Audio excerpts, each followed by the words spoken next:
Universidad Autónoma Indígena de México. Toda la gente, todos los pueblos.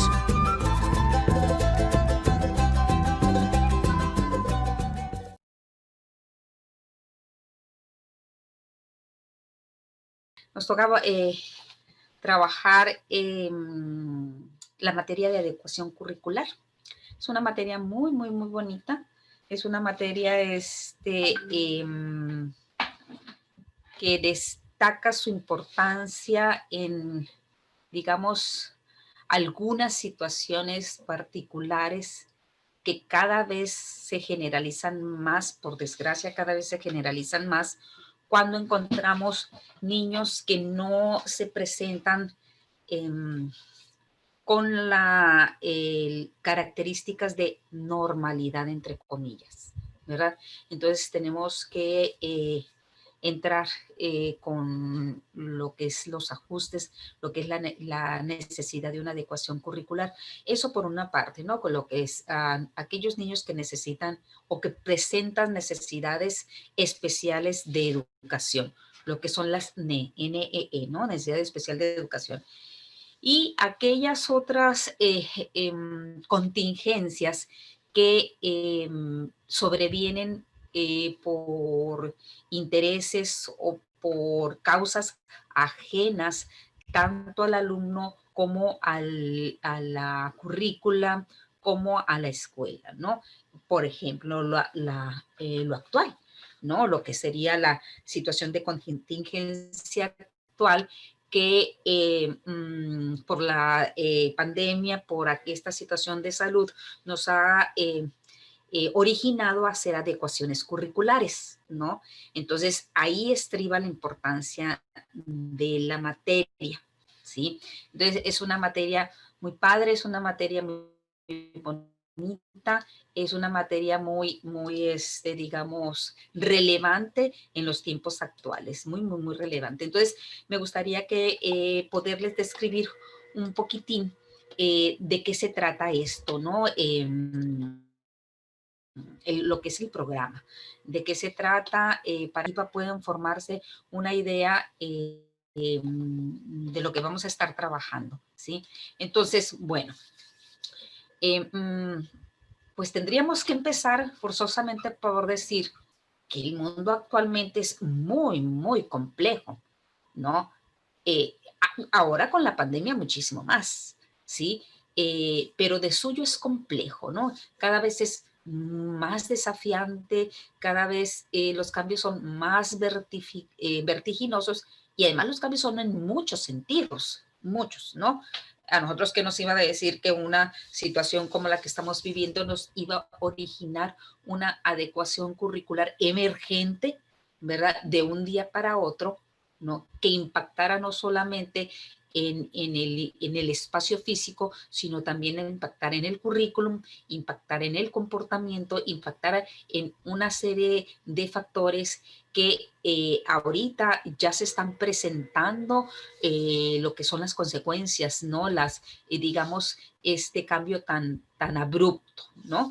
Entonces, hoy más que nunca tenemos que enfatizar lo que es la importancia de la preparación de nuestros hijos, de nuestras hijas, para que puedan pues afrontar este difícil momento histórico, ¿no? Que estamos viviendo y además que logren realizarse de manera plena, ¿no? Ustedes como futuros profesores pues tienen una muy alta y muy profunda responsabilidad para construir lo que es una visión compartida de la educación, ¿sí? Y pues esta educación que necesitan nuestros niños, que necesita nuestro país, ¿qué tendríamos que hacer? Necesitamos rescatar la conciencia del poder de la educación, ¿sí? Eh, eh, ya sabemos que en la educación se encuentra no solamente la oportunidad de cambio, ¿no? De cambiar la vida personal, la vida individual de cada uno, ¿no? Sino de transformar, pues, la sociedad en la que vivimos, ¿no? En la educación encontramos justamente esto, ¿no? Esto de los cambios, esta necesidad, ¿sí? Entonces, por eso es importante, ¿sí? Precisamente por eso, porque los cambios no nos piden permiso, sucede, ¿sí? Y nosotros, lo que sí no cambia es nuestra responsabilidad, la responsabilidad de conducir y de gestionar el aprendizaje de los pequeños, ¿no? Ahí donde todo empieza, ahí donde la historia empieza, una historia académica empieza. Y ustedes saben que las primeras impresiones son las que van a preservar de por vida, ¿no? En el rol de estudiante. Por eso, ¿verdad? Una maestra, un maestro de preescolar, ¿no? Es tan importante la figura de autoridad y la figura, bueno, una figura amorosa de autoridad, ¿no? ¿Por qué? Porque es la primera responsabilidad sistematizada que tiene el pequeño, ¿sí? Y que además lo tiene fuera del espacio cómodo que es el hogar, ¿sí? Entonces, con otra figura de autoridad que a lo mejor puede parecerse a mamá porque generalmente las educadoras son así como muy apapachadoras, ¿no? Pero que no lo es, que no lo va a consentir tanto, que no lo va a consecuentar tanto y que le va a exigir, digamos, el cumplimiento de ciertos objetivos de corte académico, ¿sí? Entonces es muy importante que esta primera figura de autoridad, que este primer profesor al que se enfrentan o que con el que conviven sea un profesionista lo más, digamos, ético posible, lo mejor preparado con las competencias competencias generales y competencias específicas ad hoc a lo que es el rol del profesor, ¿sí? Entonces, bueno, la materia se llama adecuación curricular, ¿no? Y pues sí, ya les decía, encuentra su importancia digamos, en el recorrido que tiene que hacer el individuo, por supuesto en términos educativos, el recorrido hacia el aprendizaje, ¿no? Entonces, es necesario que nosotros consideremos, ¿no? Digamos, el elemento con el que vamos a trabajar en esta materia, que es el currículum, que no el currículum no es una cosa inmutable, no es una cosa inamovible, rígida. Bueno, antes sí había ahorita vamos a ver un poquito más adelante, digamos, los modelos anteriores que tenían cierta rigidez, ¿sí? Pero en la actualidad el currículum es cambiante, se transforma de acuerdo a la situación, ¿no? No solamente de acuerdo a la situación económica, sino ahora de acuerdo a la salud, ¿no? Una salud mundial que nos hizo, digamos, potenciar esta habilidad de adecuar la currícula, ¿no? Y bueno, les digo, no solamente de salud, sino de económica, también de interés social, ¿no? Y bueno, pudiera haber otras motivaciones y otros intereses, no solamente puestos en necesidades contingenciales apremiantes, sino también puestos en aquellos que diseñan y que conciben un currículum, ¿no? A ver, les lanzo una pregunta. Aquí en México, ¿quién es el que diseña los currículos? A ver, las escucho. ¿Quién diseña los currículos?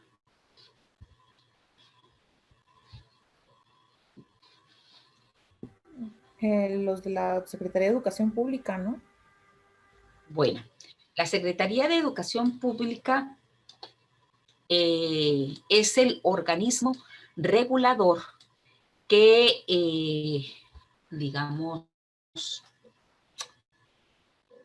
¿cómo podría decir? Que por definición tendría que diseñar un currículum. Digo, eso es lógico, ¿no?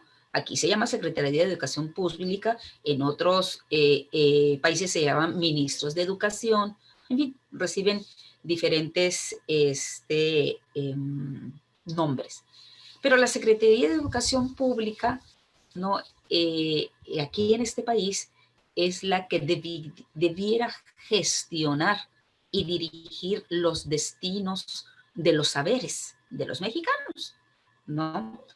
Es lo más lógico. Yo, todos pensaríamos así. A ver, ¿las demás están de acuerdo con Fabiola? ¿Sí? ¿Seguras? ¿Sí, sí, Lirio? ¿Sí, No, Mafer? No. no creo, maestra. A ver, Lirio, Se platica. hace- yo pienso que se hace político, maestra. Bueno, Debería ser por los maestros y pues la SEP, que es la encargada de la educación pública en México, pero sí. yo pienso que se hace político, maestra. Pero Ok. ahorita creo yo que lo político y lo de la SEP ya está relacionado. Por eso incluyen tanto los docentes y los políticos, pues ahí están entre ellos. Según Maestra, yo, hay intereses económicos, maestra, y a veces no llega al 100. Hay gente que sabe mucho, está realmente capacitada y finalmente no viene llegando, maestra.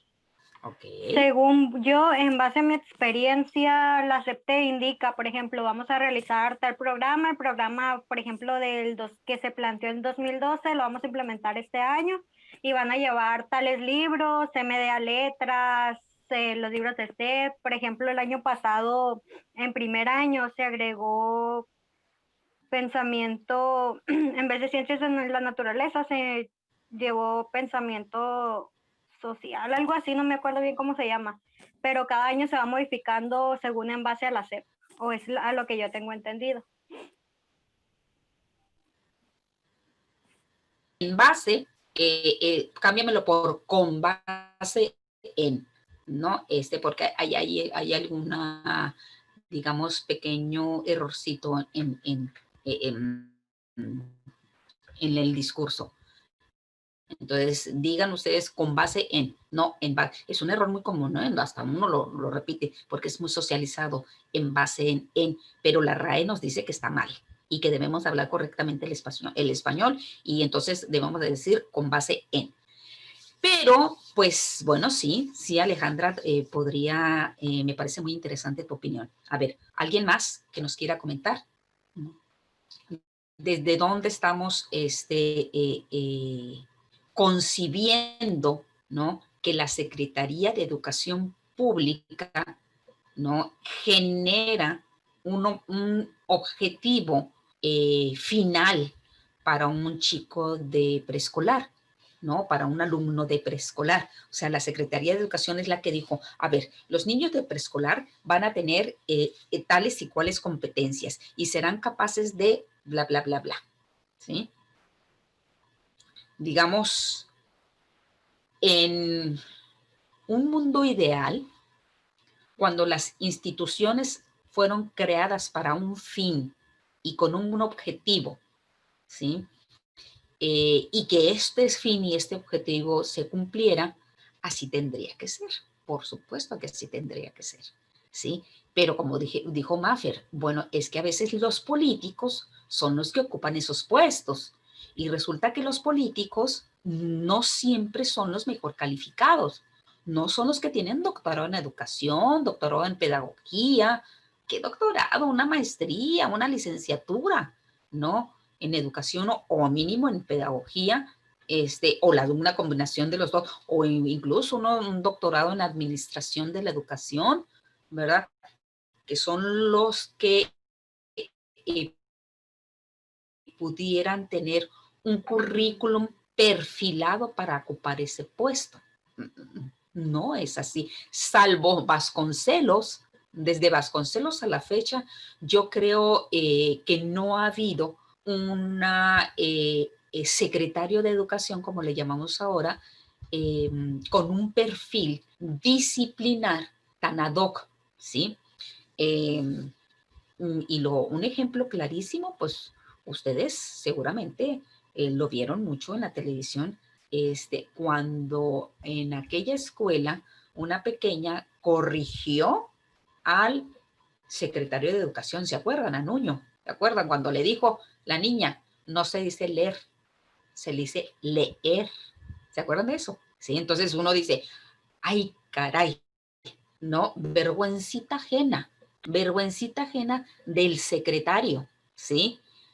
Igual pudo haber salido de manera airosa y es que, ¿no? Como muchos profesores lo han hecho, bueno, es que te estaba diciéndolo así a ver si tú estabas atento a lo que yo te decía, ¿no? Entonces, pero la evidente falta del perfil profesional o del quehacer de este personaje, pues se mostró, ¿verdad? Ante lo que es el pueblo de México, ¿sí? Entonces, insisto, idealmente sí, así debería de ser. La realidad nos muestra y nos refleja otra situación.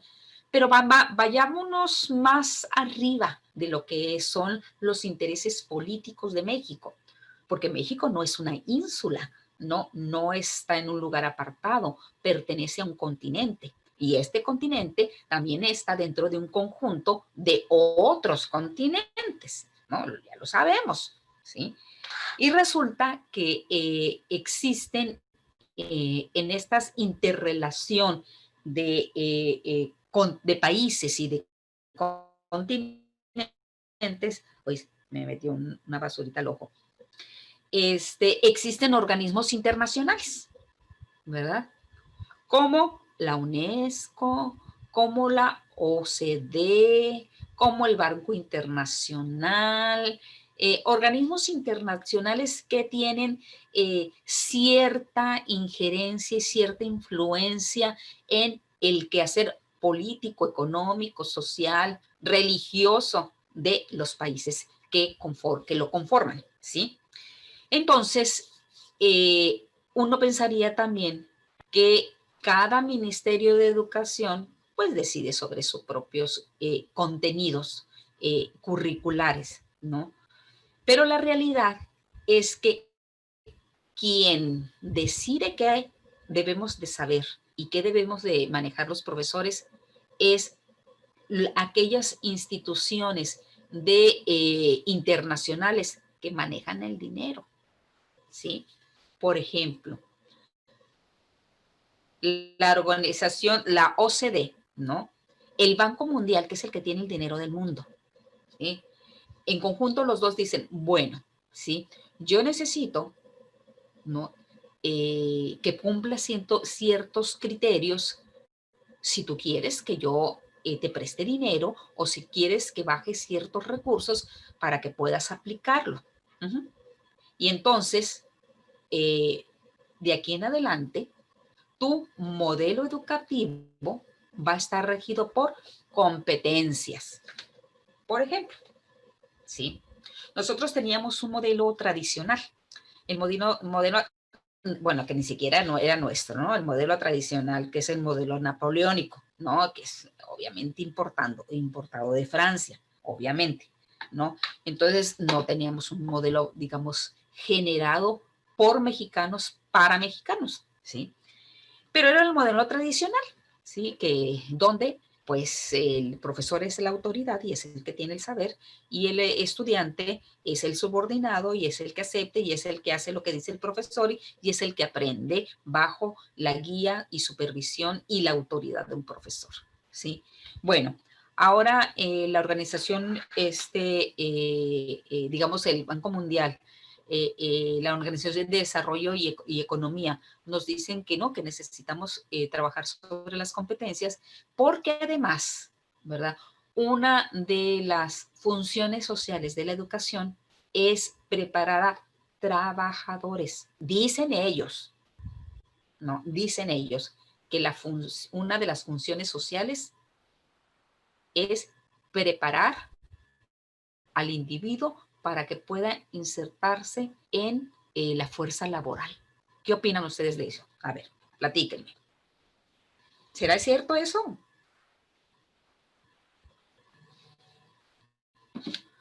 O sea, un individuo, un mexicano, solamente tiene la obligación de estudiar para poder ser buen trabajador.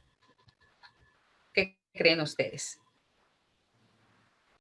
Pues que está muy mecanizado ese sistema, maestra, muy feo, porque así solamente crearían tipo robots, por así decirlo, y se supone que deben crear profesionistas con, ¿cómo se dice?, con iniciativa, para que nosotros mismos podamos crear proyectos, podamos crear nuestros propios negocios, o sea, que hagamos crecer a México desde el individuo, o sea, desde uno mismo, no tanto como que, no tanto como formarnos como robots de empresas extranjeras, porque pues así no está padre, sobre todo porque pues el país pierde porque entre más empresas mexicanas haya, pues es mucho mejor para nosotros.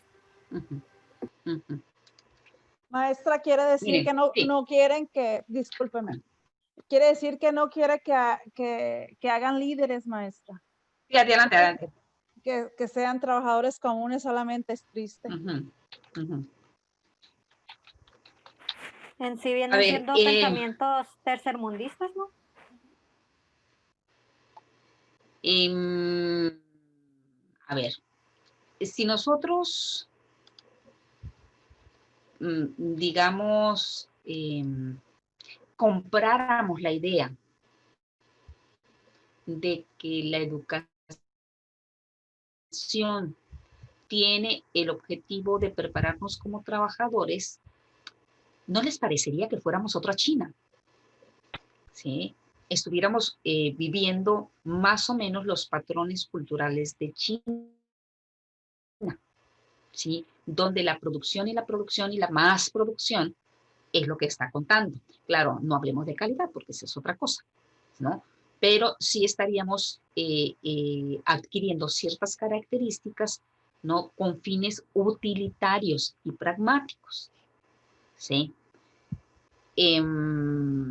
Yo creo, y muchos como yo, y otros que me antecedieron, que la función social de la educación es posibilitar la movilidad, ¿sí? El acceso a, porque es cierto que cuando tú recién egresas de una universidad, por ejemplo, tienes muchas áreas, un perfil específico disciplinar que encaje con un perfil de un puesto en una empresa en particular. Para eso existe el entrenamiento, la capacitación y el adiestramiento. Cuando tú vas a entrar a una escuela, en un trabajo, ¿no? Una empresa. Pero, ¿verdad?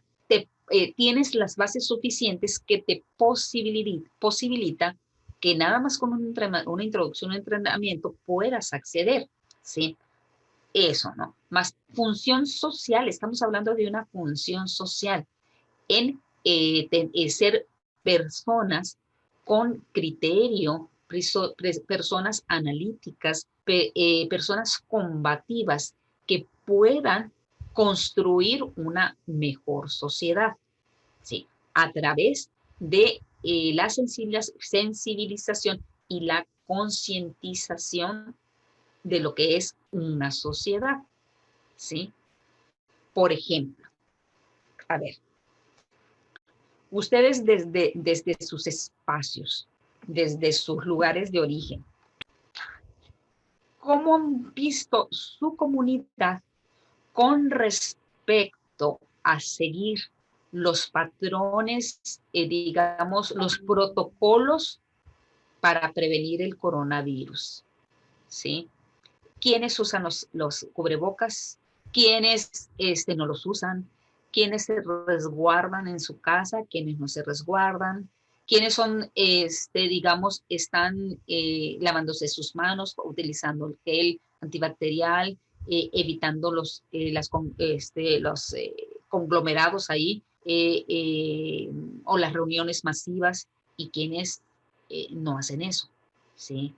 Si ustedes pudieran distinguir las características de esos grupos, a ver, podríamos hacer un breve análisis, ¿verdad? A ver, dentro de su comunidad, ¿cómo lo están viviendo con respecto al protocolo, ¿no? Adelante, las escucho. Maestra, yo considero, pues los niños dependen de los papás y creo que son responsables. El problema son los muchachos de preparatoria y de universidad. como que se sienten superhéroes y sí saben que existe. Tengo un muchacho de 19 años y me alega, si me pega voy a estar bien, mamá, I'm okay. Me llevo un ejercicio, hago 2 horas en la mañana y 2 horas en la noche, no lo saco de ahí. Y como nutritivo. O sea, yo le alego. Entonces yo pienso que son ellos. En cuestión de nuestra edad, trabajo en escuela, maestra. Están separados los niños, se sigue un protocolo, unos en línea, unos personal, y están todos con la máscara, excepto preescolar. De ahí en cuenta, de primero a sexto, porque hay de preescolar hasta sexto grado, todos los demás están. Y los niños los separaron, los grupos. Eran 2 grupos porque es medio tiempo, y ahora se hicieron 4. 2 se quedan en casa y 2 se quedan en persona. Es lo que yo veo, maestra. Ok.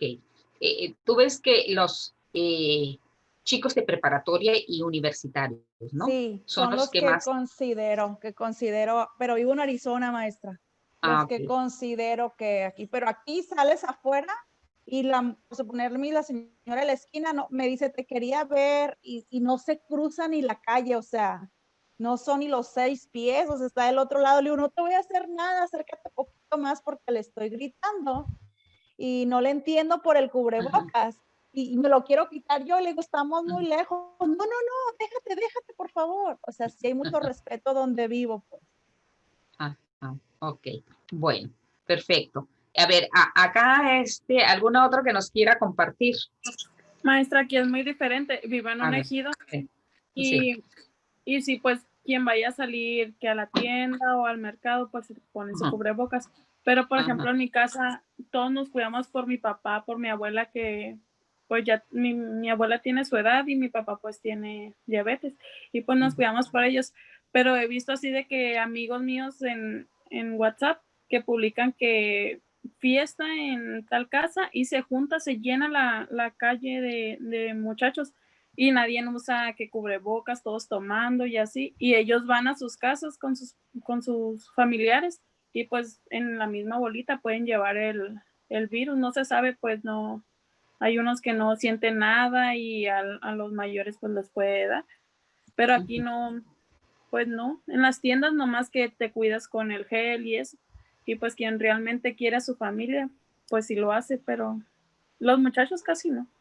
Sí, y en las tiendas tiene que ver con porque no te dejan entrar, si no utilizas cubrebocas y el gel que te están a la entrada que te toman la temperatura y te dan el gel, pues no entras, ¿no? Entonces tienes que acatar esa indicación si quieres entrar. Sí, porque hay veces ¿verdad? que Pero van tal vez los si no nos... muchachos, Sí, van al Oxxo, porque adelante. tenemos un Oxxo cerca, y van sin cubrebocas, y ahí entran con la playera así. Y digo yo, pues no se cuidan nada, y nosotros cuidándonos por nuestro bien, pues si ellos... Se supone que los niños y los jóvenes gestionan mucho mejor, ¿verdad?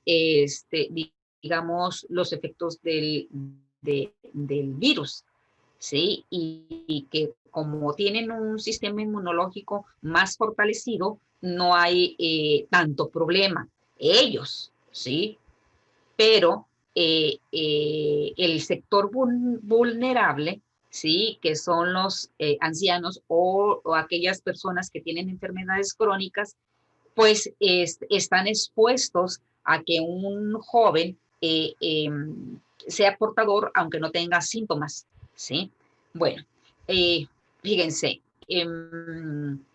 ¿ustedes creen que un chico de prepa o incluso un chico universitario tenga plena conciencia del impacto que su comportamiento tiene para una sociedad?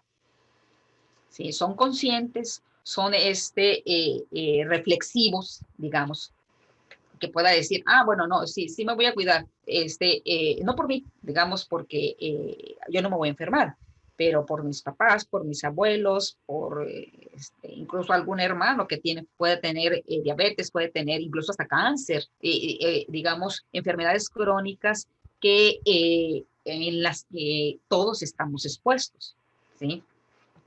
A ver, ¿creen que haya conciencia ahí? De algunos, maestra.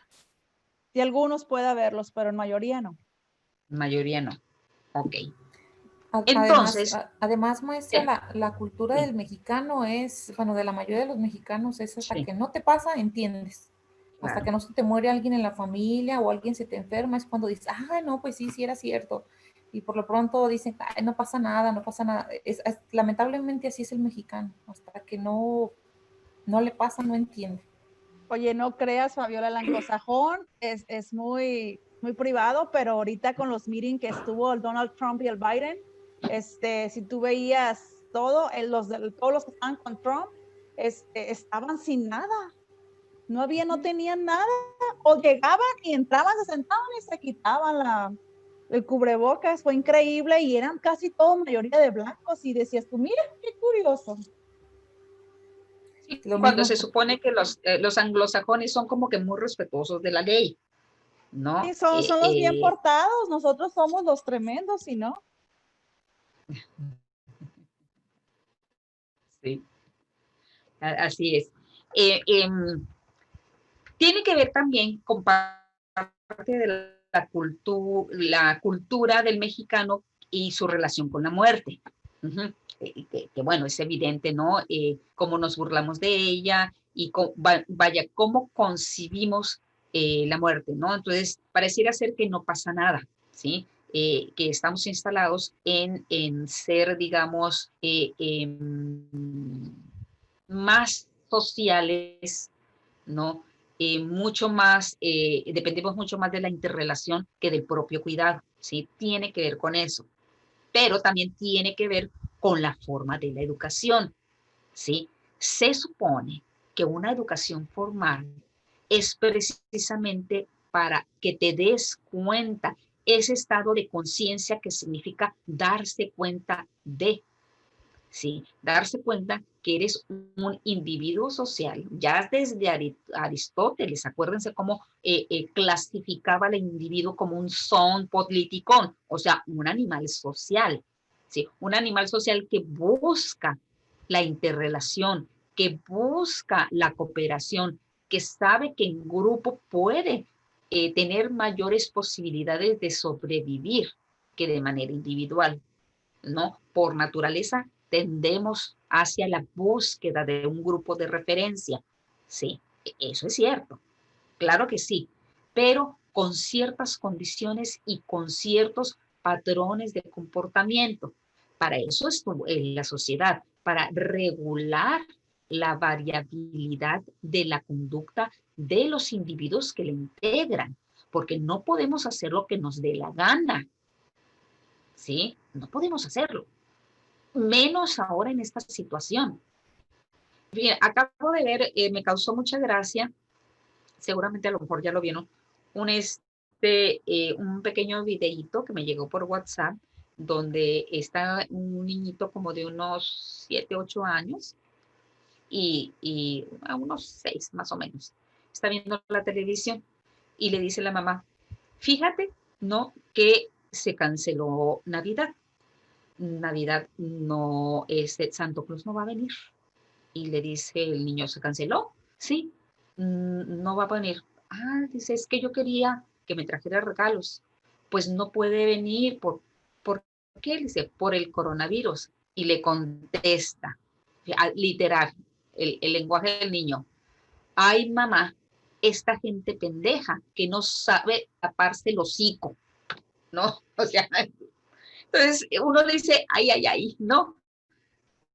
Tan claro lo tiene este chiquillo, tan claro lo tiene y tan poco esfuerzo le cuesta, ¿no? Obedecer una indicación y además verbalizarla. Esta gente pendeja que no sabe taparse el hocico. Así lo dice, ¿no? Y me solté riendo, me causó bastante gracia, pero la claridad y la contundencia con la que lo dijo, dice uno, ah, caray, ¿no?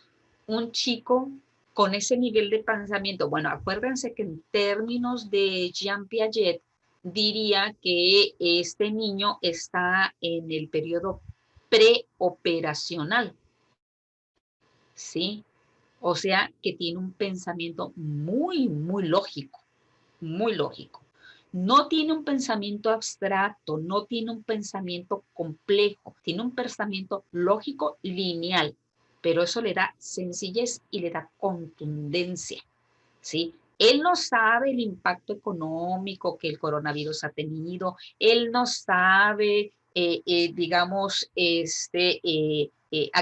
aquellas personas que no solamente han afectado en su salud, sino han afectado en sus empresas, en su economía, no solamente también en esa parte, sino en la parte psicológica, digamos, los trastornos a nivel emocional que deja el coronavirus. Yo ayer tuve una clase con un grupo de psicología social comunitaria donde una de las alumnas, ya es una señora, me dice, maestra, yo voy saliendo del coronavirus, ¿no? Y la depresión que me dejó es tan intensa que tuve que ir con un psiquiatra. Yo estaba viendo la materia bases biológicas de la conducta y estaba viendo yo el tema del sistema nervioso central y cómo el sistema nervioso, pues por supuesto, regula la conducta, como a nivel cerebral todo lo que es el sistema límbico, ¿no? Te controla las emociones, ¿no?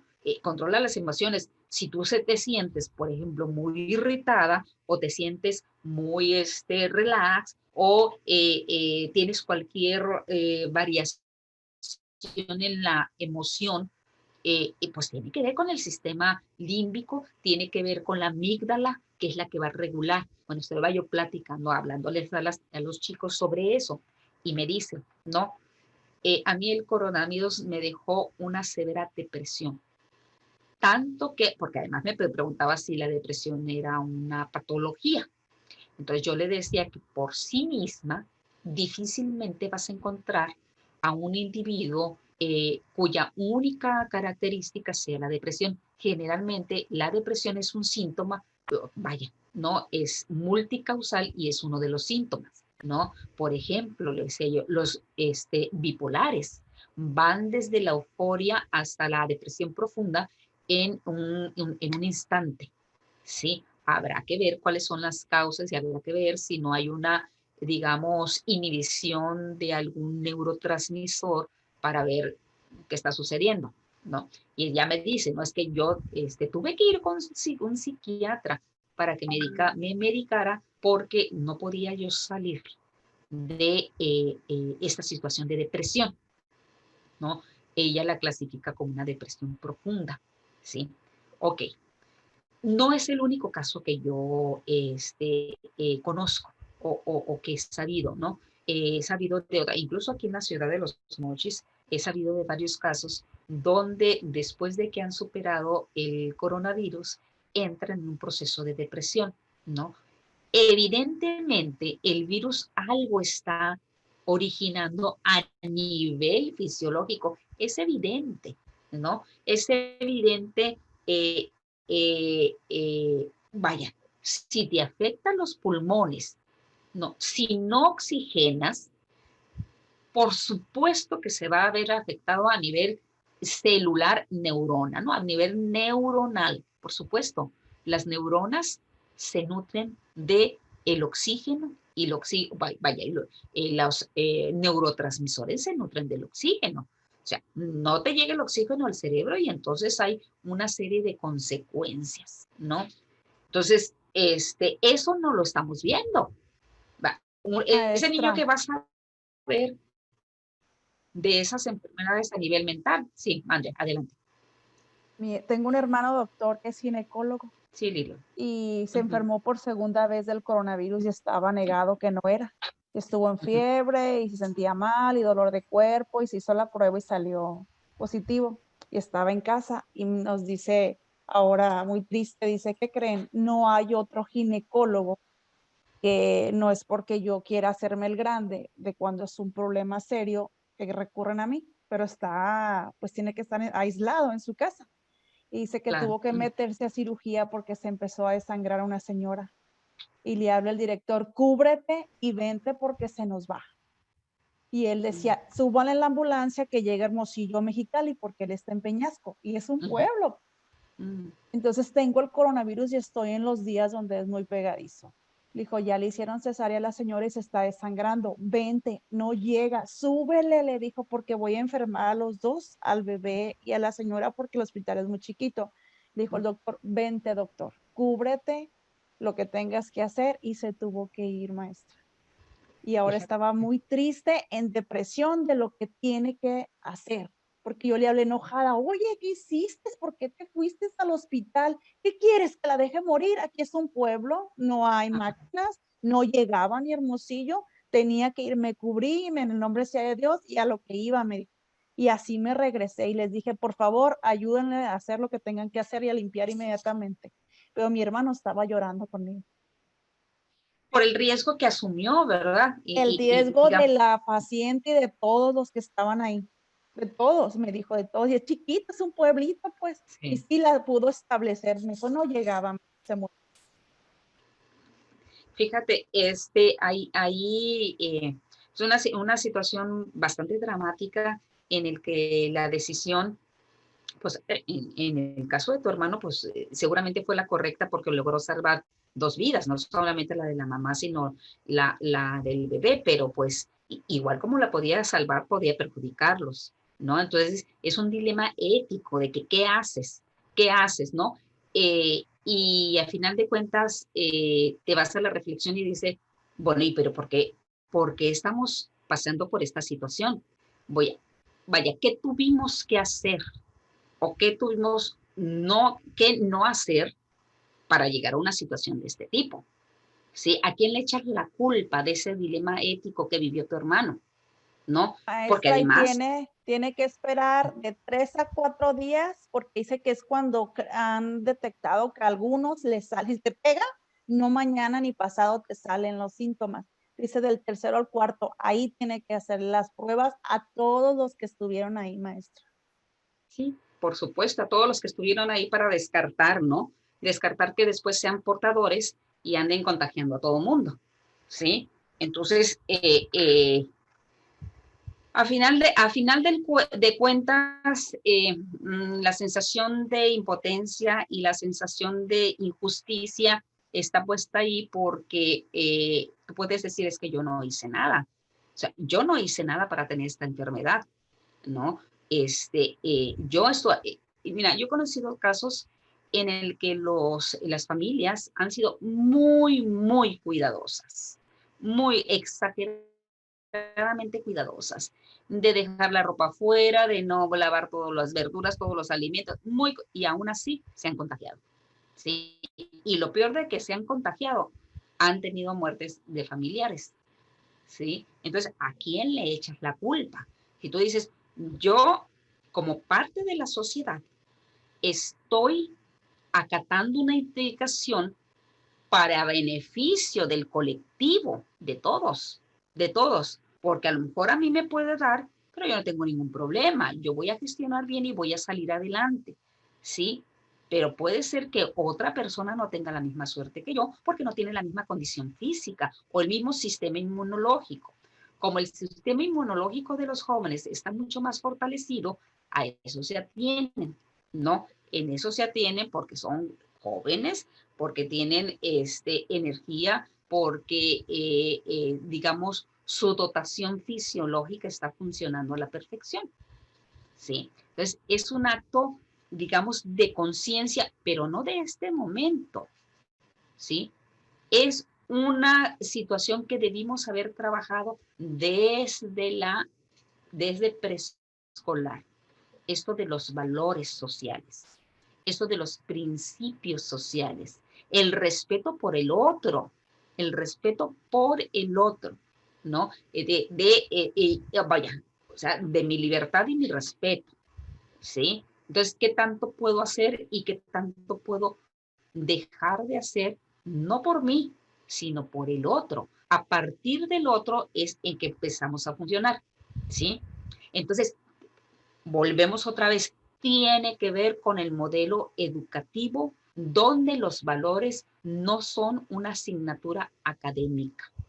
Sí, claro, entra programas que están, digamos, matizados con tintes de valores, Sí, aquí, por ejemplo, en la ciudad de Los Mochis hubo una organización de corte, digamos, social, que estaba integrado por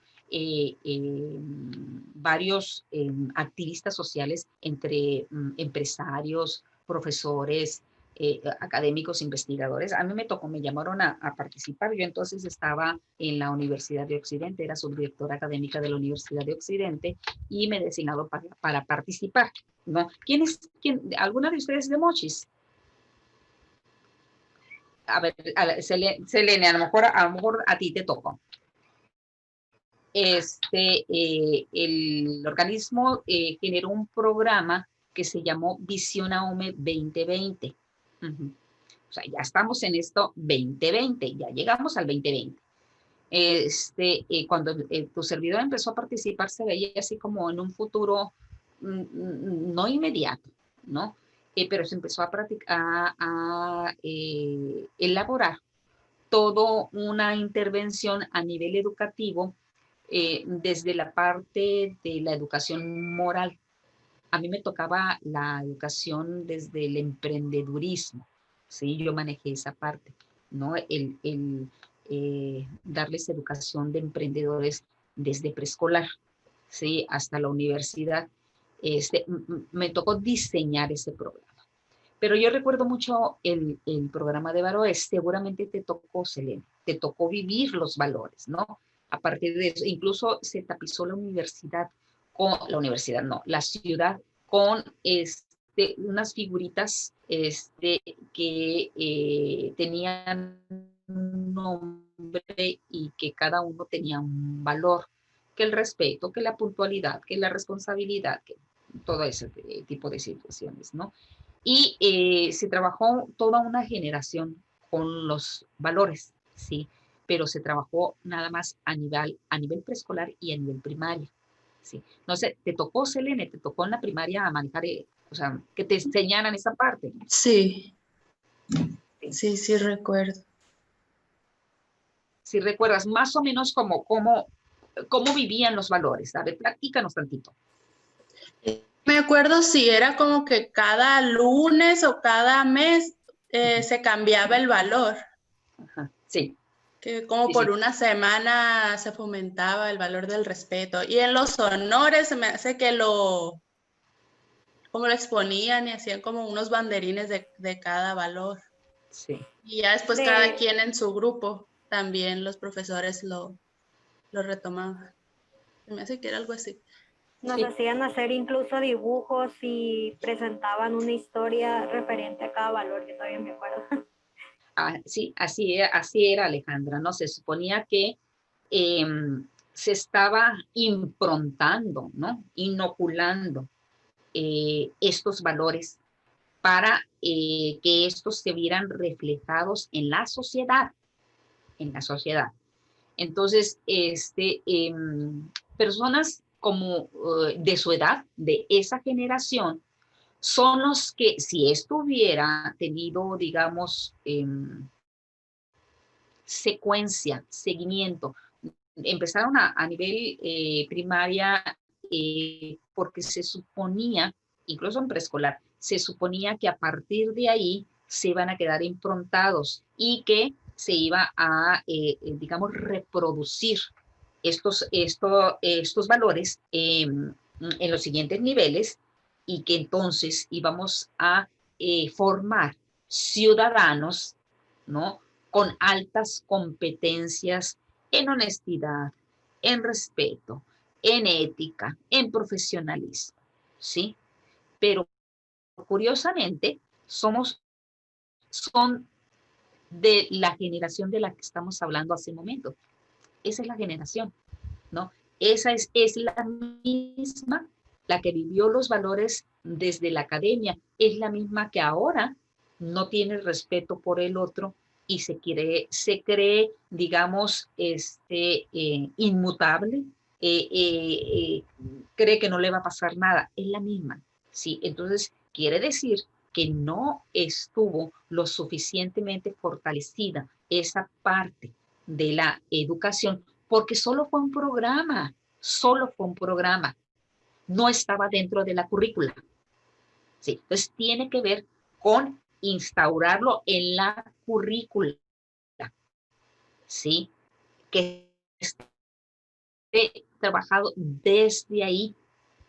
Ahora es evidente por la situación que estamos pasando que los mexicanos no somos muy respetuosos de esta, digamos, de los derechos del otro. Bueno, habría que trabajar desde la currícula, ¿no? No solamente a nivel educación básico, sino también a nivel medio básico. Ya en la universidad, pues son mayores de edad, ¿sí? Son personas que se supone, desde la perspectiva de Jean Piaget, ya tienen operaciones formales, y esto te da un pensamiento abstracto y pueden interrelacionar, entonces ya están formados, a los 18 años ya estás formado, ¿sí? Pero tiene que ver con esta, digamos, poca posibilidad de echarle mano a un currículum, ¿no? Tal vez estaría puesto en el currículum oculto, como dice Jorge Torres, ¿no? Jorge Torres Santomé es un catedrático español que tiene un libro que se llama El currículum oculto, ¿sí? Y maneja este tipo de cosas, ¿no? Este tipo de cosas de cómo vamos bordeando, ¿no? Un modelo educativo que es netamente académico, cómo lo podemos bordear o bordar, mejor dicho, bordar con asuntos que son inherentes al humano, desde la, digamos, no desde el individuo, no desde el ser humano, desde el humano, ¿sí? No el del individuo como raza, sino este proceso de convertirte en persona, como diría Carl Rogers, ¿no? El proceso de convertirte en persona está desde la socialización, ¿sí? Entonces, ahí también tenemos otra evidencia de por qué es importante hacer las adecuaciones curriculares desde lo que nosotros vivimos, ¿no? Sí, ya sabemos que no es idea de quien organiza, de quien concibe y estructura un currículum, ¿no? Básicamente tiene más que tintes políticos por sí mismo, tiene intereses económicos, ¿no? ¿Y quiénes son los más interesados en la economía? Pues los políticos, ¿no? Siquiera fueron buenos políticos. A ver, ¿la educación tiene que tener política educativa? Sí, sí hay política educativa, no politiquería educativa. Hay política educativa porque hay que gestionar recursos, hay que gestionar modificaciones, ¿sí? Entonces, sí debe de haber una parte que sea política educativa, pero bien hecha, ¿no? Desde la gestión, ¿sí? Y tiene que estar matizada esta currículum académico con conducir hacia lo que es el desarrollo humano, ¿no? Hacia lo que es incluso pues hay toda una corriente de psicología humanista, ¿no? Que no está peleada con la academia, para nada, ¿no? Puedes en este interés de convertirte en mejor ser humano, bueno, puede estar puesto desde el conocimiento mismo y el conocimiento por sí mismo hasta el interés que tiene el individuo por interrelacionarse a nivel social, ¿verdad? Pues miren, en esto es donde se centra la materia, ¿no? Aquí les tengo una buena noticia, ¿no? Les tengo una buena noticia. Digo, en este contexto que pareciera estar puesto en un horizonte medio oscuro, en un contexto medio oscuro, lleno de intereses que no son para beneficio de la humanidad, sino para beneficio de unos cuantos, les tengo una buena noticia, ¿sí? Ustedes son los indicados, son los que están en posibilidades y facultados para hacer estos ajustes, ¿no? Porque los planes de estudio, a partir de los planes de estudio, que bueno, nosotros los podemos acceder a ellos a través de la SEP, pero tenemos una posibilidad de flexibilizar el currículum, ¿no? De todo lo que son las metodologías, son lo que son estos proyectos integradores, y bueno, tomando en cuenta lo que son los requerimientos culturales, las particularidades de los alumnos que van de acorde al desarrollo, ¿verdad? No es lo mismo que tú tengas un niño en preescolar de primero, segundo, tercer año, porque hay mucha diferencia entre uno de primer año y otro de tercero, que un niño ya en la primaria, ¿no? Sus necesidades, digamos, sus niveles de desarrollo son diferentes, ¿sí? Entonces, tienen necesidades diferentes, ¿no?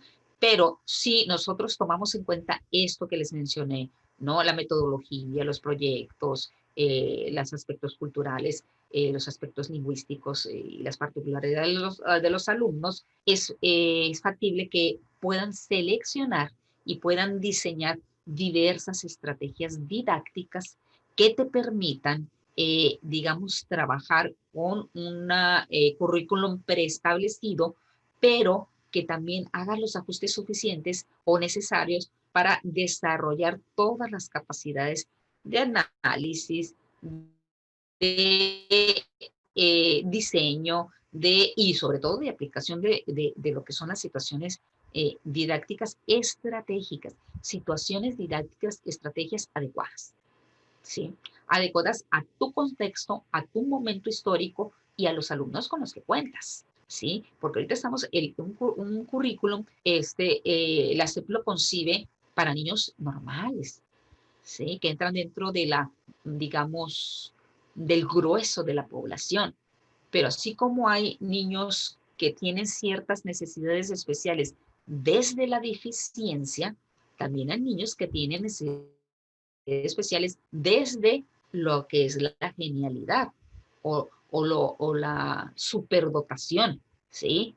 Fíjense, hace poco revisaba yo una tesis de la maestría de educación por aquí en la Universidad del Valle del Puerto de la Univafi, donde el chico estaba preocupado por los alumnos sobresalientes o sobredotados, ¿no? Aquellos niños que tienen un coeficiente intelectual superior a la media, ¿no? Que el IQ incluso se puede clasificar como genio, ¿no? ¿Y qué pasa con esos genios cuando están en un currículum normalizado? ¿Sí? Se convierten en niños problema. ¿Por qué? Porque el desafío que exige para un niño normal una clase, para ellos, ¿verdad? En 5 minutos te resuelven un problema y el resto del tiempo, pues, ¿qué pueden hacer? ¿No? Se dedican a tirar papelitos, avioncitos, a picarle las costillas al otro, ¿verdad? A estar jugueteando, brincando, platicando, y entonces tenemos niños problemas, ¿sí? Pero no desde el aprendizaje, porque incluso hay niños que hasta superan al profesor, porque el profesor tiene que estar encargado de un grupo, ¿sí? Y atenderlos. Entonces, están rebasando. Bueno, ¿qué hay que hacer con esos niños? ¿Qué programa decía este chavo? Pudo identificar un programa, no recuerdo ahorita cómo se llama el programa, pero que está dirigido para los niños sobredotados, pero que no había seguimiento, que no había como que mucho interés, no había presupuesto ni siquiera para atenderlos, ¿verdad? Porque hay que tener también necesidades especiales de la currícula, porque hay que agilizarlo, hay que tener objetivos de aprendizaje más complejos que un niño normal, ¿sí? Y por supuesto tenemos el otro extremo, donde tenemos niños con lento aprendizaje, con problemas visuales, con problemas auditivos, con problemas de tipo cognitivo. Luego vamos a anunciar algunos para que más o menos ubicarnos, ¿sí? Entonces, tú como responsable de la gestión del aprendizaje de un niño de preescolar, estás capacitado para flexibilizar el currículo y hacer las adecuaciones en 2 momentos, ¿no? Puede ser una adecuación que impacte en el currículum propiamente y en el diseño de los objetivos, o puede ser una adecuación que impacte solamente en la metodología, nada más en la metodología, ¿sí? Donde se cumple el mismo objetivo, tanto para en la situación de un niño normal como en la situación de un niño con necesidades especiales de educación, cumplan el mismo objetivo, pero no diferente camino, diferente metodología, ¿sí? Y bueno, ahorita lo vamos a, más adelante lo vemos, ¿no? Maestra, Entonces, aquí tenemos una estudiante genio. así, a ver. Sí, Fabiola. ¿Tiene? Fabiola, maestra. Tiene un cerebro espectacular. Me ha tocado con ella compartir y preguntarle y póngale que a las 5 hablé con ella. No lo he checado, Lirio, pero ahorita lo checo, maestra. Yo ya estuve todo un día antes y bien tarde durmiéndome, leyendo y no me aprendo. Ajá. Y Fabiola empieza al ratito. Lirio, ya lo leí, el autor dice y la fecha y el editorial. Tiene una excelente maestra. La niña esta, nuestra compañera. A ver, Fabiola, ¿qué tienes que decir ante tal acusación? Maestra, me sacó el internet, acabo de volverme a conectar, no escuché qué dijo. Te repito, es que le digo que aquí tenemos una niña genio, que eres tú, y le pongo el ejemplo que yo en ocasiones te pido, oye, ¿tú qué hiciste la tarea? Y me dices, no la he hecho, ya le hiciste esto y me dices que no, y por ejemplo a las 5 de la tarde. Yo ya tengo toda una tarde antes y durmiéndome bien noche y yo a veces no doy ni con pie ni cabeza de nada y te estoy buscando. Y tú empiezas a las 7, Lirio, ya lo leí, y el autor dice, y tú empiezas el autor, la fecha, el concepto, el editorial, y yo ya tengo un día antes y no doy con nada. Tú eres, mamacita, ya te lo he dicho muchas veces. Ay, gracias, Lidia, ya sí te entendí. No, pues lo que pasa es que, bueno, a mí me gusta mucho leer y tengo mucha retención memórica, entonces yo, por ejemplo, me pongo a leer y cuando algo me interesa o algo me llama mucho la atención, se me queda. O busco o comparo con otras fuentes y ya digo, no, esto es la verdad o esto no me cuadra y así. Soy muy investigadora, pues.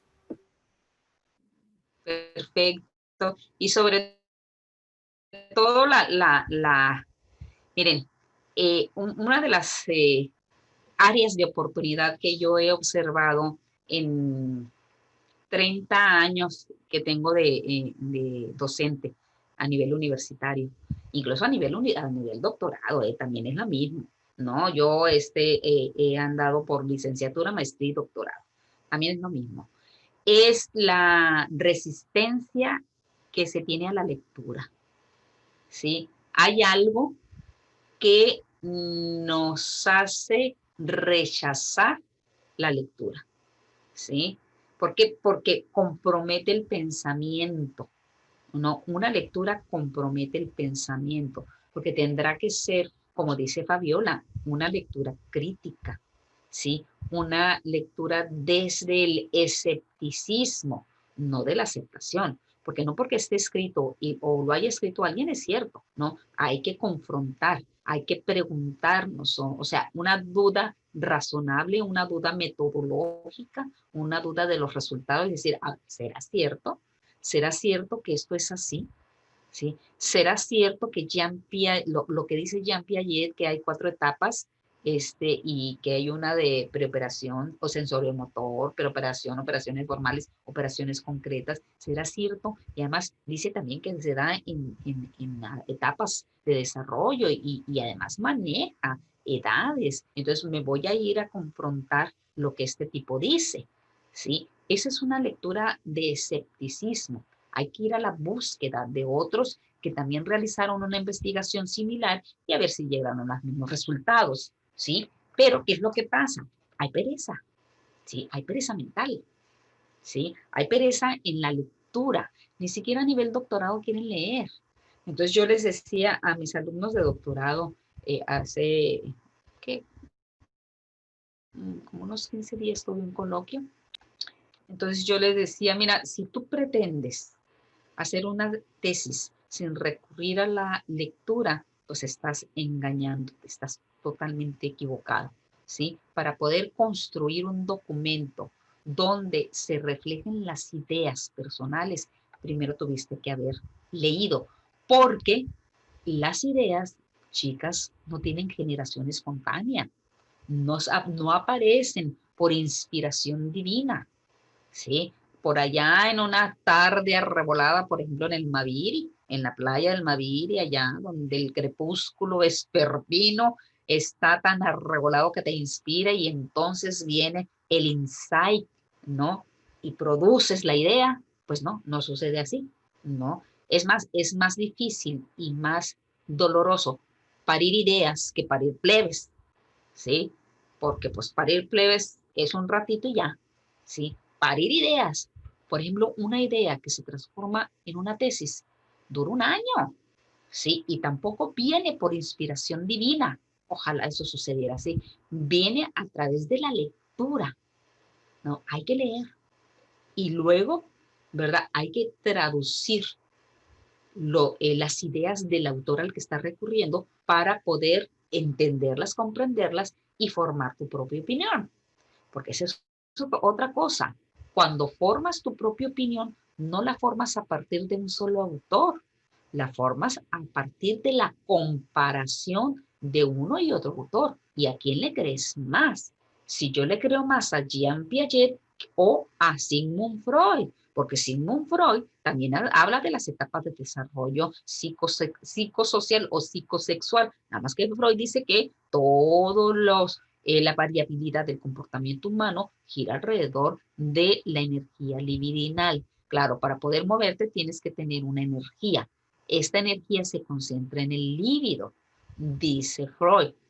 Y una de las energías más populares dentro del líbido tiene que ver con la parte sexual, ¿sí? Porque el líbido es la energía, no necesariamente tiene connotación sexual, no necesariamente. Lo que pasa es que la hemos popularizado así, ¿sí? Pero una energía es aquella que te hace levantarte en la mañana, es la que te hace mover, es la que te hace ejercitar, es la que te puede incluso poner a salvo al otro lado de la acera, ¿sí? Es cuando vas a cruzar la calle y que puedas estimar si viene un carro o no viene el carro, y si viene, a qué velocidad viene y cuánta es la distancia que tienes que recorrer, ¿sí? Entonces tiene que ver con eso, ¿sí? Pero, ¿verdad? Yo tendría que leerlos a los dos y decir, ¿a quién le creo más? ¿Le creo más a Jean Piaget, que habla sobre el desarrollo cognitivo, o le creo más a Sigmund Freud, que habla sobre el desarrollo de la personalidad y la forma de interrelacionar, ¿no? Porque además Freud dice que el movimiento está a partir del placer, ¿sí? Y que, bueno, sí tiene que ver, y más con los mexicanos, nos movimos por el placer. O sea, la amígdala a todo lo que da. El sistema límbico, ¿verdad? Que es donde coge la amígdala a todo lo que da, ¿sí? Porque ahí se concentra la zona de placer. No, es más por la amígdala, perdón, se dan los comportamientos adictivos, ¿sí? Esta necesidad, digamos, de tomar refresco, Coca-Cola, de fumar, de tomar alcohol, de comer de manera compulsiva, tiene que ver con la satisfacción y el placer inmediato, ¿sí? Y que está en función de la, digamos, estimulación constante de la amígdala, ¿sí? Y toda la parte, digamos, del neurotransmisor que tiene que ver con la parte prefrontal, que es, digamos, la organización, la planeación, el orden, ¿verdad? Que es un poquito más organizado, pues se queda invertido, ¿sí? Entonces, ahí tiene que ver con todo esto, ¿no? Entonces, yo tendría que ver, vaya, ¿qué me convence? ¿No? ¿En qué creo? Y formar mi propia opinión. Y entonces, ponerla por escrito. No crean ustedes que esto está destinado para gente sobredotada, de que sí hay, ¿verdad? No, está destinado para gente común y corriente que únicamente haga su tarea de leer, de lectura, ¿sí? Hay que leer. Y por alguna razón, el mexicano no ha desarrollado este apetito por la lectura, ¿no? Este deleite y disfrute por la lectura. Sí, quién sabe si está puesto también dentro de como una área de oportunidad dentro de la currícula, ¿sí? ¿Por qué no nos han despertado este interés desde la primaria? Maestra, Desde que tú aprendes a leer. Sí. disculpe, maestra, yo creo Sí. que también eso, como usted lo menciona, también influye en nosotros, en los futuros docentes, en que nosotros les inculquemos a los niños de una forma atractiva el gusto por la lectura. Cuando yo estaba en la preparatoria tenía un profesor que, la verdad, mis respetos para ese profesor. Nos daba historia universal, pero él no nos daba una clase, él nos platicaba la clase. Él nos la decía de una forma en la que todo se nos quedaba, o sea, y te lo platicaba con mímicas y todo, de una forma muy padre, y se te quedaba todo porque no te lo daba metódicamente ni tediosamente. Y además nos ponía a leer libros que hablaban del tema, pero que al mismo tiempo eran medio confusos y nos hacía preguntas en la clase. Y si nosotros contestábamos mal una pregunta, nos bajaba calificación, y si no las bajaba. Y eso nos ayudaba al mismo tiempo a nosotros a ponerle más atención a la lectura, fijarnos mucho más en los detalles. Entonces, incluso te hacía preguntas que tú decías, ¿cómo me va a preguntar eso? Hasta de qué color eran los botones del pantalón del protagonista, ¿no? Y tú así, ¿de qué color eran? Entonces te llevaba a que tú te pusieras más énfasis en la lectura y que le pusieras atención hasta el mínimo detalle. Y eso, la verdad, a mí sí, lo personal, a mí sí me ayudó muchísimo, que yo, por ejemplo, cuando leo, pongo mucha atención y trato de imaginarme lo que estoy leyendo, lo plasmo y lo creo, lo imagino. Y eso me ayuda mucho a mí, que se me quede mucho en la memoria, lo retenga.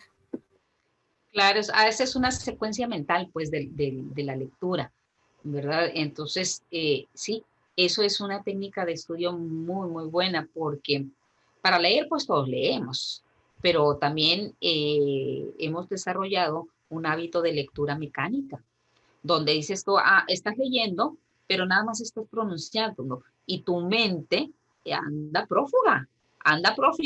en otras partes, ¿no? Anda pensando que no pusiste la lavadora, anda pensando dónde pusiste los zapatos aquellos rojos que te querías poner, y anda o sea, en miles de situaciones o pendientes que traes, pero no estás en la lectura y ya avanzaste y pudiste haber leído prácticamente un capítulo y no entendiste nada, porque dices, o sea, ¿de qué trato? Pues, sepa, ¿sí? Solamente se desarrolló la lectura casi de manera automática, la lectura mecánica. Entonces, tenemos que trabajar sobre la lectura de comprensión. Por eso surge en psicología el mindfulness. Ay, no sé cómo lo pronuncié, ¿no? Pero la atención focalizada, ¿sí? Es focaliza, ¿no? Mantente atento en lo que estás haciendo, ¿sí? No te distraigas, no voltees hacia un lado, ¿sí? Está atento en la lectura, ¿sí? Entonces, bueno, esto también tendrá que ser responsabilidad de los primeros profesores. Por eso yo les decía, con ustedes la historia va a empezar. Para muchos niños, con ustedes la historia empieza, ¿no? Depende de cómo tú abordes, ¿verdad? Por ejemplo, ahorita en el caso hemos tocado dos temas, valores y lectura, ¿sí? Que pareciera ser que están ausentes de un currículum, digamos, explícito, ¿sí? Parece ser tema de un currículum oculto. Pero si los primeros profesores que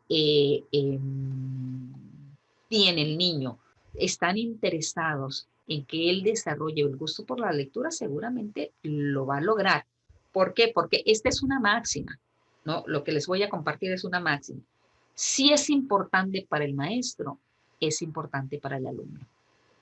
Si no es importante para el maestro, no es importante para el alumno, ¿no? Así de sencillo. Maestra, pero también hay que incluir mucho a los papás de los niños. Es bien importante que nosotros como docentes en la educación del niño incluyamos a los papás, porque también los valores vienen de casa. Los valores vienen de casa, nosotros venimos a reforzar esos valores, y también si nosotros le inculcamos la lectura en clase, decirle a papás que también nos ayuden en eso, porque muchas veces llegan a casa y ellos ya no saben de lectura, ya no saben de nada. Entonces, y después regresan a la escuela aburridos. Ay, es que la maestra nos va a poner a leer, bla, bla, bla. Entonces, y de igual forma, incluir a los papás a que nos ayuden con los niños y con la lectura de una forma atractiva y divertida. De esa forma yo pienso que sería mucho más fácil que el niño adopte el hábito de lectura. Y no solamente para la lectura, Fabiola, tendría que ser para todas las asignaturas, para todas, ¿no? Porque papás y maestros es un binomio perfecto. Tendrían que funcionar como un buen matrimonio, pero resulta que no funcionan así, ¿no? Donde lo que la maestra o el maestro dice sea, digamos, ley en la casa y se tenga que reforzar el objetivo, se tenga que continuar con ese aprendizaje. Si uno de los dos falla la educación. Eso es definitivo, ¿sí? Ahora, con esta situación que estamos viviendo, donde las clases han tenido que ser virtual, donde el apoyo del profesor, perdón, de la mamá, del papá, ha estado obligado, ¿no? Tendríamos que ver si, digo, hay más posibilidades que la parte que está fallando, que es la parte de los padres, esté en este momento siendo un poco más consciente para apoyar lo que es la formación que inculca o que conduce un profesor. Entonces, se supone que ya más o menos la conciencia, el compromiso, el involucramiento de los padres puede tener un nivel más elevado, se supone, ¿sí? Entonces, habría que ver los resultados del aprendizaje ahora de los niños que están siendo dirigidos por los papás, ¿sí? Leía también una entrevista donde había una queja por parte de madres de familia en una primaria donde decía que estaban haciendo el trabajo de los profesores. Entonces, que los profesores no estaban haciendo nada y que pues casi que les pagaran a ellos, ¿no? Y el profesor contesta, no estás haciendo mi trabajo, estás haciendo tu trabajo, el que tú no hacías. Sí, yo hago mi trabajo, tú no hacías el tuyo, ahora tú lo estás haciendo, ¿no? El que te corresponde, no solamente, digamos, por una conciencia social, sino te corresponde como padre, ¿no? Como padre que quiere lo mejor para sus hijos, ¿no? Como adulto que tiene al menos la experiencia o el aprendizaje que te da la experiencia, ¿no? Estás haciendo tu trabajo, no estás haciendo el mío. Y yo dije wow, pues sí, ¿no? Sí, pero también los papás no estaban preparados para realizar ese trabajo porque habían descansado demasiado en el profesor, ¿sí? Ahora cuando se da, y esto tendría casi como tema de investigación, ¿no? De ver si esta participación de los padres impacta en la formación de los alumnos, a lo mejor no académicamente, no en todo, ¿sí? No en todas las áreas, no en todas las disciplinas, no en todas las materias, ¿no? Porque igual los papás son más habilidosos o más competentes en un conocimiento que en otro, ¿sí? A lo mejor no en todo, pero sí en términos generales, una mejor disposición para tener alumnos más conscientes y más preocupados por su propia formación, ¿no? Pero bueno, eso es solo una hipótesis, ¿sí? Miren, antes que nos corten, ¿verdad? Yo les quiero decir que son 3 unidades las que vamos a estar revisando.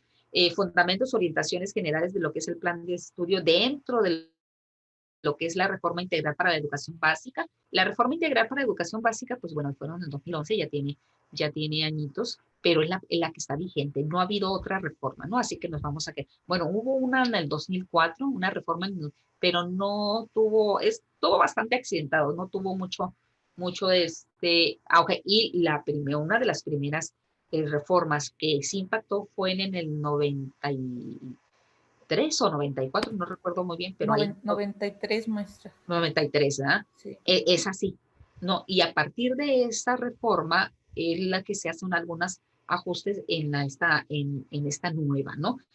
Les digo, ya tiene años, pero bueno, igual es la vigente. Entonces vamos a estar consultando los documentos donde está concentrado esta reforma para conocer los planes de estudio, porque pues si vas a flexibilizar un currículo, pues evidentemente tienes que conocer el currículum, obvio, ¿no? Bueno, eso revisaríamos la primera unidad. La segunda unidad, hay una situación, hay que ver la situación didáctica, ¿no? Lo que es el elemento que va a venir a estructurar el proyecto de trabajo en el aula, toda la situación didáctica, cómo se da, cómo se presenta. Necesitamos intervenir y hacer ajustes o no, ¿sí? Y validar todas estas, digamos, parte pedagógica, ¿sí? Porque, bueno, la pedagogía es otro asunto que habría que tomar en cuenta para poder intervenir en una adecuación curricular exitosa, ¿sí?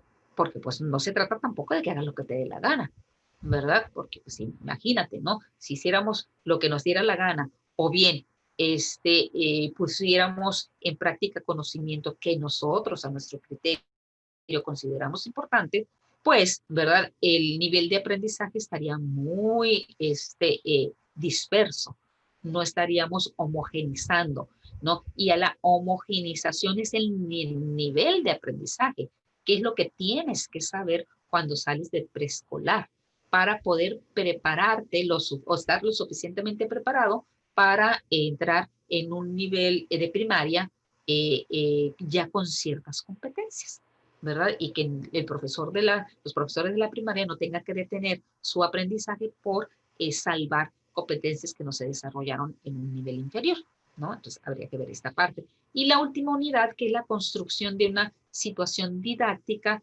en función de un proyecto curricular. Sí, ustedes van a tener que, y bueno, aquí les platico también muy brevemente lo que te van a tener que hacer aquí lo tengo, las actividades, ¿no? Las actividades que van a tener que subir a plataforma, ¿no? Para fortalecer estas. Miren, siempre tiene que ver, hay una actividad, y bueno, yo se los confieso aquí, ¿verdad? Espero que no se enteren los demás, pero dentro de las actividades siempre dejo una actividad un poquito más, digamos, ligera, ¿no? Un poquito más ligera para que no pierdas la focalización en lo relevante, porque aquí dentro de la plataforma de manera automática se abren 3 actividades, la de apertura, la de desarrollo y la de cierre. O sea, no nos salvamos de eso. Una de las actividades que es la de mayor relevancia, que es la actividad de desarrollo, tiene que ver con la lectura. Tiene que ver con el recorrido que tú tienes que hacer por los temas, ¿sí? Y generalmente te voy a pedir o un control de lectura o un resumen sintético o puede ser un diagrama de flujo, puede ser un mapa mental, pero tiene que ver con la lectura, ¿sí? Estas actividades tienen el propósito de demostrar que efectivamente ustedes leyeron el texto, pero no solamente eso, también lo comprendieron, ¿no? Y sí quiero hacerles la aclaración que estos trabajos tienen digamos, un control de lectura debe tener una extensión mínima de 1 cuartilla por tema, mínima, y máxima 2. No me vayan a poner más de 2 por cada tema porque se nos hace un mamotreto, ¿no? Entonces, aquí tiene que ser, porque es control de lectura nada más, ¿sí? ¿Cómo hago el control de lectura? Identifico la idea principal del autor, las tesis principales del autor. ¿Cuál es la idea principal del autor y el argumento que el autor pone? ¿Sí? Y después pongo un apartado donde externo mi opinión personal sobre la idea del autor. Ojo con esto, porque es muy, muy importante. Parece ocioso que yo les diga esto, pero no es así, porque me he encontrado muchos trabajos sin hoja de presentación. Necesito que pongan una hoja de presentación. ¿Por qué? Porque además es un trabajo universitario. Y un trabajo universitario necesitamos cumplir con todos los elementos de calidad que exige, ¿no? Que es hoja de presentación, un pequeño apartadito es más, si puedes ponerle índice de los temas, pónselo. No es tan relevante porque son cortitos, pero si puedes, pónselo. Pero sí lo que es, digamos, contundente y que es, no puedes exentarte o saltarte esos apartados, es dos líneas, 3 líneas, 5 líneas